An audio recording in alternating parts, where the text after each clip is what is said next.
Chioma Essie. Personal log. Incidental. Maya's dead. I found her in the conductor's chair, alone. Nobody knows what she was doing. Her copy, that thing, Lakshmi, is still developmentally incomplete. It doesn't understand what happened to Maya. I had it quarantined until we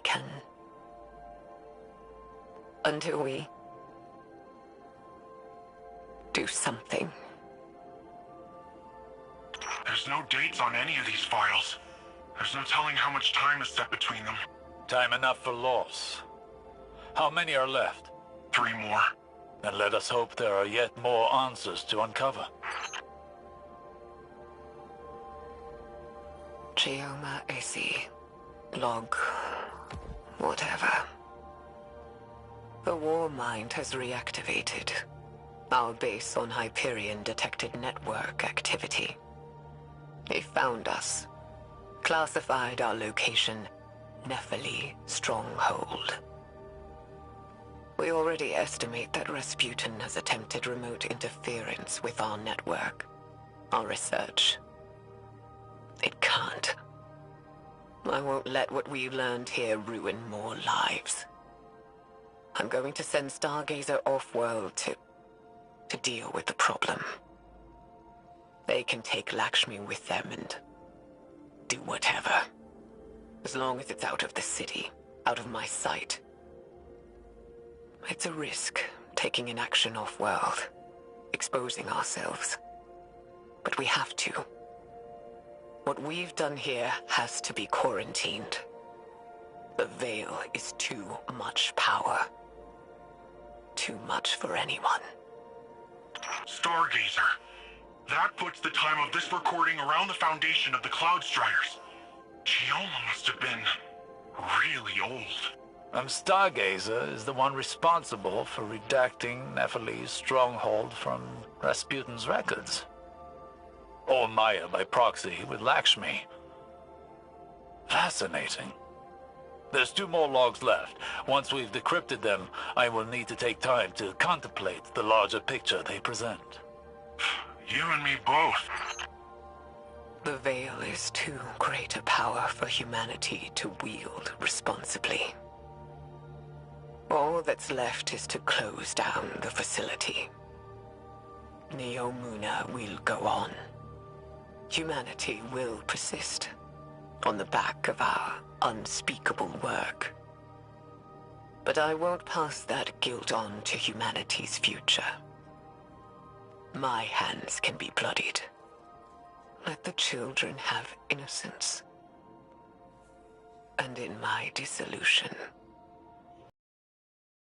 find peace. I don't know if I agree with Chioma's choice to hide the sins of the past. But I also do not know what I would do in her place. Quinn says there's a data signature on this file, like something else was crawling the network. Vex signature. What's MSUND 12?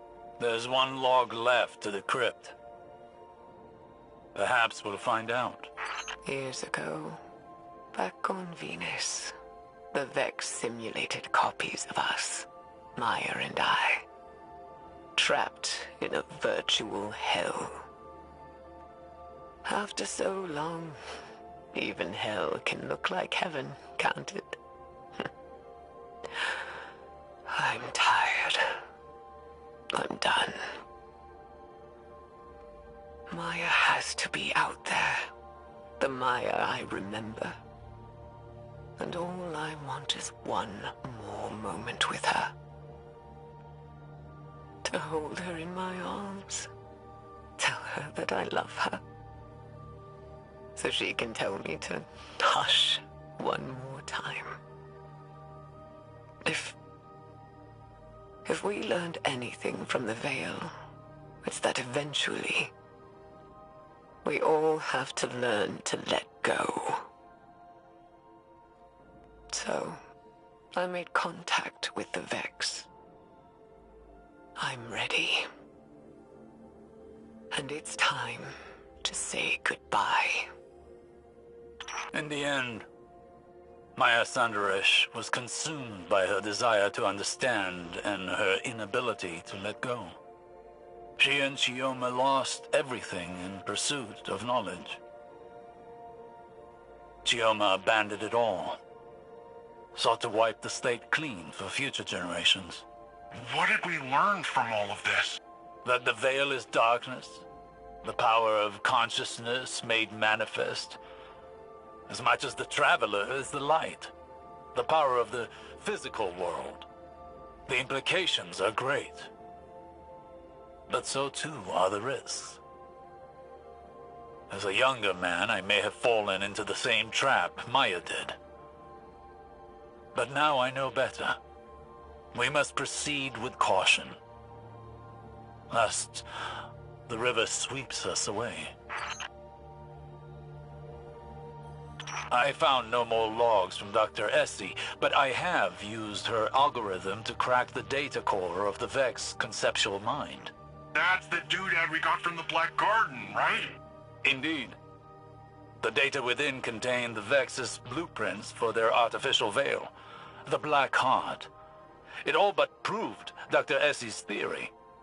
Dr. Essie theorized that the paracausal energy of the Traveler operated on a quantum wavelength parallel to electrons.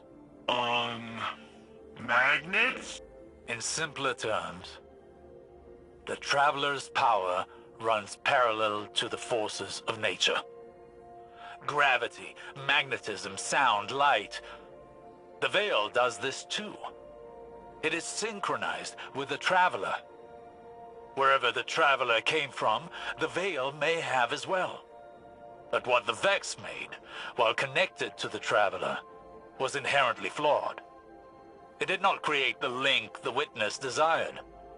Instead, it weakened the Traveler, created static in the flow of their cosmic forces. But it did reveal one intriguing possibility. I've reached the extent of what I can glean from the research data. What do we got? Less than I've hoped for. But the last of Chioma Essie's research has led me to an intriguing topic. Ghosts. Ghosts? As far as I know, Neomuna never had any contact with a ghost before you all showed up. We knew about them, but... Precisely. Chioma Essie was researching the entanglement of light and dark without fully understanding either. Our ghosts are a link to the light of the Traveler. Then how was the Witness able to, on numerous occasions, communicate through them? Is this about the magnets thing? The parallel energy fields, right? Very good. In areas of darkness, the Witness is able to create a link, not unlike what it created with the Veil and the Traveler. Ah, like the Vex are able to hack into the Cloud Arc with their tech. It's a parallel connection.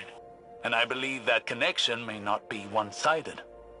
I believe that our ghosts may be able to leverage this connection against it. Turn the enemy's weapon against them. Well, that sounds great. But how? That I do not know. But what I do know is that while the Witness is out of our reach, it is also out of the reach of our ghosts. Which means whatever lies beyond that portal, whatever is inside the Traveler, has left the Witness blind to our actions. And given us an opportunity to make a plan without it knowing. Precisely. The Witness has played all the pieces it can. This is its final act, win or lose. Whatever we do from here determines the fate of everything. No pressure.